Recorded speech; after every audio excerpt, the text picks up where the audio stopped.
Hey, good morning, my dear friends and students. I am Sadna and all of you enjoying mathematics and science with me. नेहमीप्रमाणे enjoy करताय maths आणि science आणि आपण financial planning हा lesson start केलेला आहे आणि आपण बघत आहोत आपला प्रॅक्टिस सेट 6.1.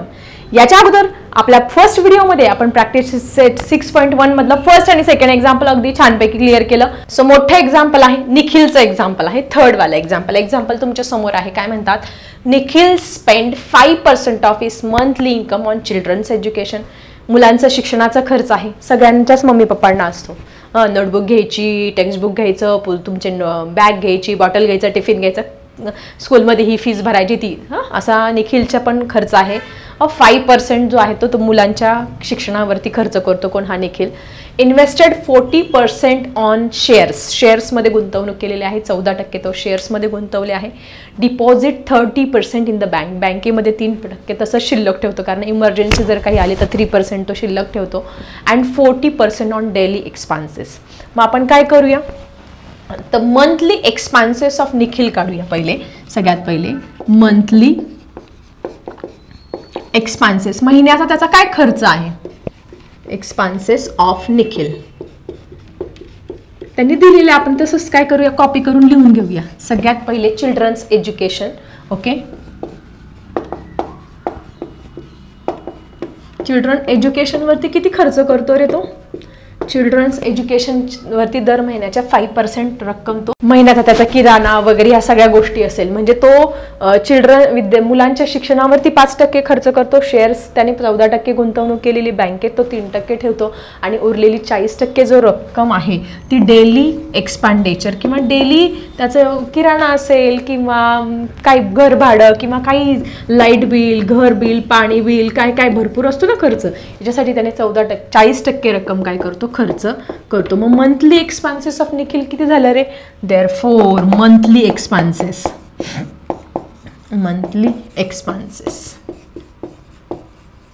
आपण याची ॲडिशन करूया. किती होईल तुमची, 14 + 5 19, 20, 21, 22. ओके, मग हे 40 + 22 म्हणजे 62% पगाराच्या तो 62% रक्कम एवढ्या सगळ्यांसाठी तो खर्च करतोय. मंथली एक्सपान्सेस त्याचे 62% आहे. मग त्यांनी आपल्याला काय विचारलेलं आहे बघा, he was left with the balance 19,000. त्याच्याकडे आता 19,000 रुपये सेव्हिंग आहे किंवा शिल्लक आहे. व्हॉट वॉज इट्स डेली किंवा मंथली इन्कम. मग आता मंथली इन्कम माहिती आहे का आपल्याला, नाही. देअरफॉर द मंथली आपण एक्स मानूया, द मंथली इन्कम ऑफ निखिलचं काय करूया, इज X रुपीज. हे महिन्याचा पगार आहे असं आपण मानूया. आणि मंथली एक्सपान्सेस तो आपल्याला काढलेला आहे. मंथली एक्सपान्सेस इथे दिलेला आहे किती, 62% ऑफ काय पगाराच्या तो 62% खर्च करणार आहे ना. मग 62% म्हणजे 62/100 × X. हे त्याचा खर्च, हा त्याचा पगार.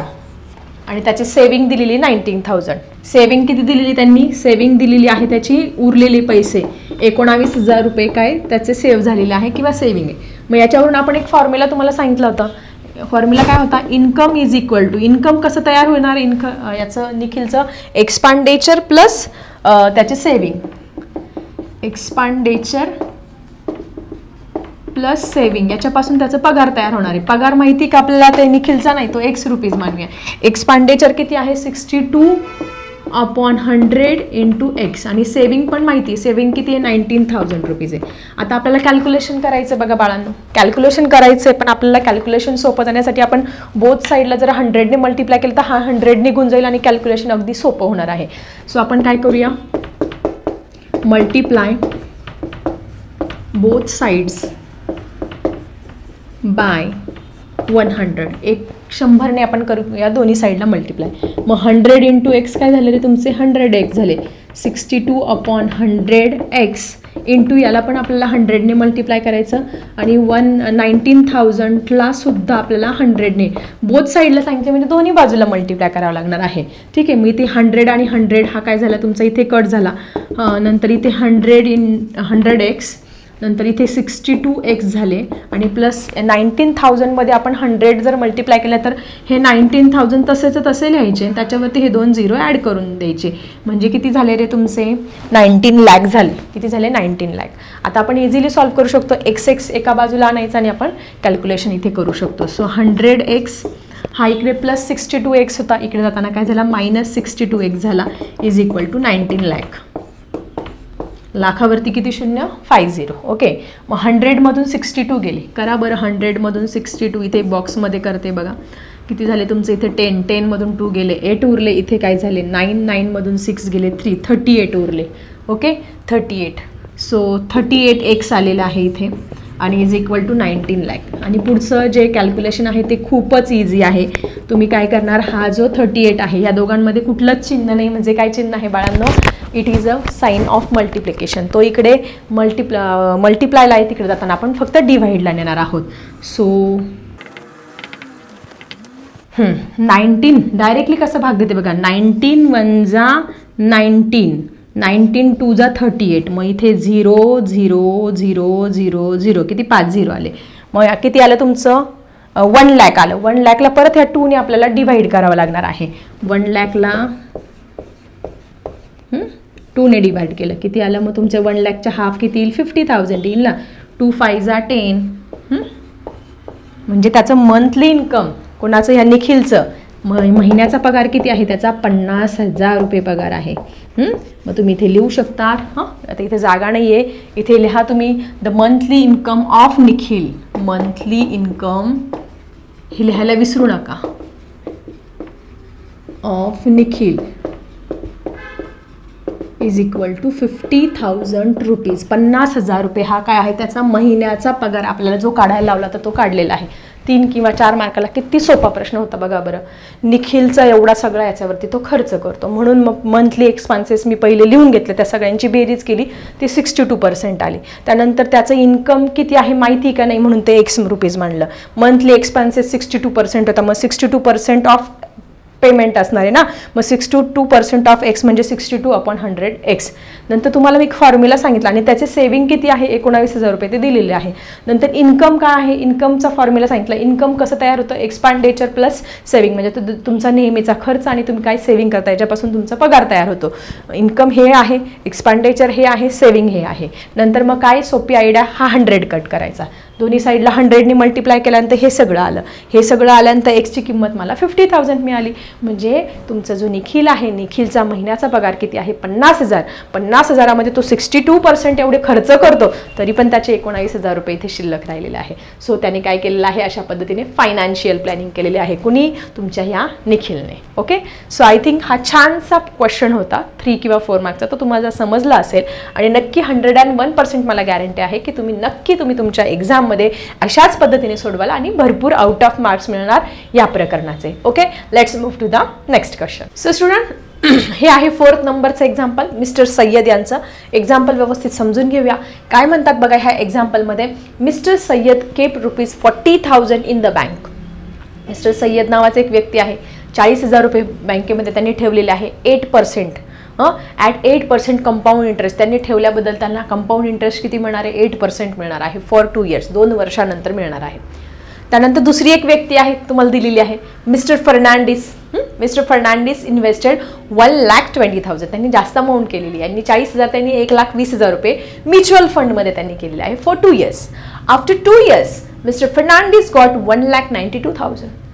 2 वर्षांनी मिस्टर फर्नांडिस यांना 1,20,000चे 1,92,000 रुपये मिळालेले आहे. तर whose investment turn out to more profitable. मग मिस्टर सय्यदची मोर प्रॉफिटेबल आहे की मिस्टर फर्नांडिसची मोर प्रॉफिटेबल आहे, हे आपल्याला ते काढायचं आहे. मग आपण काय करूया, पहिले मिस्टर जे सय्यद आहे त्यांचं सगळं काढून घेऊया. ओके, म्हणजे काय कंपाऊंड इंटरेस्ट किती आहे वगैरे सगळं मिस्टर सय्यद यांचं सगळं काढून घेऊया आपण. मिस्टर सय्यद. ओके, मग इथे P/RN सिम्पल इंटरेस्ट किंवा कंपाऊंड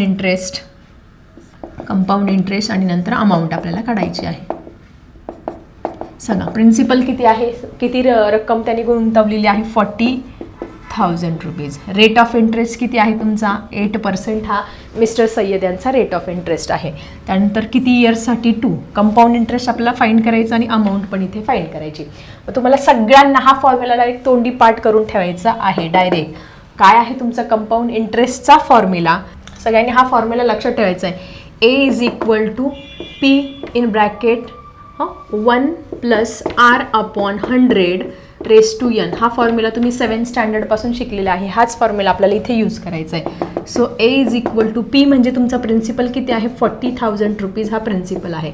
1 प्लस R म्हणजे किती, कॅमेरा बंद झाला होता.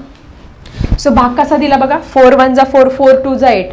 इथे पण भाग दिला 4 2 जा 8, 10तून 8 गेले 2 उरले आणि परत किती 2 उरले आणि 4 5 जा 20.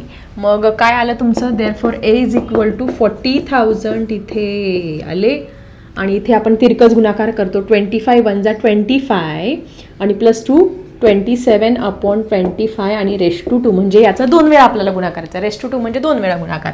Therefore A is equal to 40,000 into 27 upon 25 into 27 upon 25. आता आपण याला ह्या 25ने डायरेक्टली याला भाग द्यायचा आहे. सो 25 1 जा 25. इथे डायरेक्टली तुम्हाला भाग देऊन दाखवते की 40,000ला 25ने जर भाग दिला तर काय येणार आहे. सो 25 1 जा 25. इथे किती आले तुमचे 5, इथे 3 झाले, 3 मधून 2 गेला 1. सो किती आले 150. 25 1 जा 25, 25 2 जा. टेबल सगळ्यांना माहिती आहे, तो तुम्हाला पाठ करण्याची सुद्धा गरज नाही. हा टेबल तुम्हाला सगळ्यांना माहिती आहे. सो 150 आली. मग 25 6 जा 150. ठीक आहे, इथपर्यंत आलं बघा. हे 1 नंतर हा 0 घेतला, नंतर परत हा खाली 0 घ्यावा लागेल. 0 जा 0, परत हा 0 घ्यावा लागेल. 0 जा 0 म्हणजे 1600. किती आलं 25ने जेव्हा आपण या 40,000ला मल्टिप्लाय केलं ते काय आलं तुमचं 1600 आले आहे. परत 25ने आता आपल्याला याला डिवाइड करावं लागणार आहे. कशाला 1600ला, कारण अजून एक 25 आहे. 1600 25. ओके, सो इथे तर येणार नाही, डायरेक्ट आपल्याला 0 घ्यावा लागेल पहिले. 160 पेक्षा छोटा नंबर काय आहे 6 जा 150. सो इथे 100 64 म्हणजे ह्या 25ने जेव्हा आपण ह्या 1600ला डिवाइड करू तेव्हा 64 आन्सर येते. मग फायनली तुमचं अमाऊंट किती येणार आहे 64 इंटू 27 इंटू 27. यांचं जे उत्तर येणार आहे ते काय असणार आहे तुमची A म्हणजे अमाऊंट असणार आहे. ठीक आहे, रुपीज एवढी. मग आपल्याला याचं मल्टिप्लिकेशन करावं लागणार आहे. आता काही विद्यार्थी काय करतील मल्टिप्लाय करायला कानकूच करतील, पण नाही करायचं. 27 इंटू 27 फटाफट आपण इथे करून घेऊया. 27 इंटू 27, 7 7 जा 49, इथे 4, 7 2 जा 14, 15 16 17 18. आनंदाने करायचं सगळ्यांनी. हां, हे ते कॅल्क्युलेशन करायला तुम्ही हे करतात. 2 7 जा 14, कॅरी ओवर 2, 2 2 जा 4, 4 प्लस 1, 2 2 जा 4 प्लस 1 5. ठीक आहे, 9 12 729. आता एवढं यांचा गुणाकार आलेला आहे, यांचा स्क्वेअर आलेला आहे. पण याला परत आपल्याला 64ने पण मल्टिप्लाय करायचं आहे, म्हणून 729ला आपण 64ने पण मल्टिप्लाय करू. इथे मी सगळं कॅल्क्युलेशन तुम्हाला करून दाखवते, त्याच्यामुळे तुम्ही हे रफ करायचं तुमच्या नोटबुकमध्ये. 9 4 जा 36, इथे 3 आला. 4 2 जा 8, 9 10 अँड 11, 11चा 1 कॅरी ओवर 1. 4 7 जा 28 प्लस 1 29. ओके, परत इथे आपण 0 घेतला. मग 6 1 जा 6, 6 9 जा 54 कॅरी ओवर 5. नंतर 6 2 जा 12, 13 14 15 16 अँड 17, 70चा 7 कॅरी ओवर 1 आणि 6 7 जा 42, 42 प्लस 1 43 आणि मग किती आले 6, इथे 5 16, इथे किती झाले 3 प्लस 2 प्लस 5 प्लस 1 6 आणि इथे 4 46656 466656 रुपीज आलेले आहे इथे. स्टुडंट, हे आलेली आहे आपली अमाऊंट. आता ह्या सय्यदची अमाऊंट एवढी आलेली आहे, किती 46,656 म्हणजे 40,000 रुपये त्यांनी गुंतवले होते, पण मिळाले किती त्याला 46,656 रुपये कंपाऊंड इंटरेस्टने मिळाले. मग आता आपल्याला कंपाऊंड इंटरेस्ट काढायचा आहे. कंपाऊंड इंटरेस्ट कसा काढणार? Amount minus principal. काय करणार? Amount minus principal. मग अमाऊंट किती आहे तुमची? अमाऊंट तुमची आलेली आहे 46,656 मधून प्रिन्सिपल किती आहे तुमचं? 40,000. हे प्रिन्सिपल आपण काय करणार? मायनस करणार आणि मग तुम्हाला कंपाऊंड इंटरेस्ट मिळणार. कोणाचा? सय्यदचा. मग 46,656 मधून 40,000 जर तुम्ही मायनस केले तर काय मिळणार? तुम्ही 6656 म्हणजे त्याला किती झालेलं आहे? 6656 एवढा कंपाऊंड इंटरेस्ट या सय्यदला इथे मिळालेलं आहे. हे झालं सगळं सय्यदचं. आता आपण काढणार आहोत याच पद्धतीने. कोणाचं? मिस्टर फर्नांडिस यांचं. मग आता इथे सय्यदला काय झालेलं आहे? प्रॉफिट झालेलं आहे. मग आपण या प्रॉफिट पर्सेंट आपण सय्यदचं काढून घेऊया. Sayyad's profit percent. Sayyad's profit percent. मग प्रॉफिट पर्सेंट कसं काढतो रे? Profit upon CP into 100. CP म्हणजे तुमची जी मेन प्राइस आहे किंवा मेन प्रिन्सिपल आहे ते. मग आता हे कसं काढणार? प्रॉफिट किती झालेला आहे त्याचा? 6656 किती अमाऊंट वरती? 40,000 वरती इंटू 100. हे दोन्ही झिरो तुमचे कट झाले. आता 100 का बरं मी तसाच ठेवला आहे? कारण पॉईंट द्यायला सोपं जाणार आहे. म्हणजे 1664 अपॉन 100 हे आलेलं आहे. म्हणजे माझं प्रॉफिट पर्सेंट, सय्यदचं तुमचं प्रॉफिट पर्सेंट आलेलं आहे इथे किती? ह्याला 2 पॉईंट नंतर आपण पॉईंट दिला 16.64% प्रॉफिट झालेला आहे. कोणाचा? कोणाला? तुमच्या सय्यदला एवढा प्रॉफिट झालेला आहे. म्हणजे सय्यदचं आपण सगळं कंपाऊंड इंटरेस्ट सगळं या फॉर्म्युलाने अशा पद्धतीने फाइंड केलं. अमाऊंट फाइंड केली. मग कंपाऊंड इंटरेस्ट म्हणजे त्याला प्रॉफिट किती झाला? 6656. मग त्याच्यावरून प्रॉफिट पर्सेंट काढून घेतलं. आता सेम सगळं आपल्याला मिस्टर फर्नांडिसचं पण ह्याच पद्धतीने करायचं आहे आणि मग दोघांचं कम्पेअर करून कोणाला जास्त फायदा झाला हे आपण सांगू शकतो. ठीक आहे. आता आपण जाऊया मिस्टर फर्नांडिसकडे. कुठे? मिस्टर फर्नांडिस. इथून तुमचं दुसरं म्हणजे उदाहरणाचा अर्धा पाठ सुरू होतोय. मिस्टर फर्नांडिस. ओके.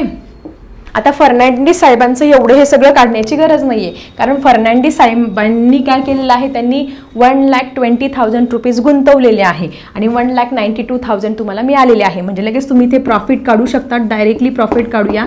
1,92,000 रुपीज त्यांना मिळाले. त्याच्यामधून आपण जर त्यांची जी गुंतवलेली रक्कम आहे ती जर मायनस केली तर त्यांना प्रॉफिट किती झालं हे आपण काढू शकतो. तर प्रॉफिट त्यांना झालेलं आहे. प्रॉफिट तुम्ही लगेच काढू शकतात. इथे आपण बघा 1,92,000 मधून तुमचे 1,20,000 जर मायनस केले तर 0,0,0,072,000 रुपीचा प्रॉफिट झालेला आहे. कोणाला? फर्नांडिस साहेबांना एवढा रुपीचा प्रॉफिट. मग याच्यावरून प्रॉफिट पर्सेंट तुम्ही काढू शकतात ना. So profit percent is equal to, profit percent कसं काढणार आहे? Profit upon CP into 100. Profit झालेला आहे तुमचं 72,000 रुपीज. ओरिजिनल अमाऊंट किती आहे त्या फर्नांडिस साहेबांची? 1,20,000 वरती त्यांना एवढा प्रॉफिट मिळाला म्हणून ती 1,20,000 ओरिजिनल अमाऊंट घ्यायची. लक्षात घ्या तुम्ही. आणि इंटू 100 करणार. मग तुम्हाला प्रॉफिट पर्सेंट मिळणार. हे तुमचे दोन्ही झिरो कट झाले. त्यानंतर अजून हा एक झिरो पण तुमचा कट झाला. आणि मग तुम्ही जर भाग दिला 12 1 जा 12, 12 6 जा 72 आणि 0 म्हणजे प्रॉफिट पर्सेंट कोणाला जास्त झालेला आहे? तुमचे फर्नांडिस साहेबांना 60% प्रॉफिट झालेला आहे.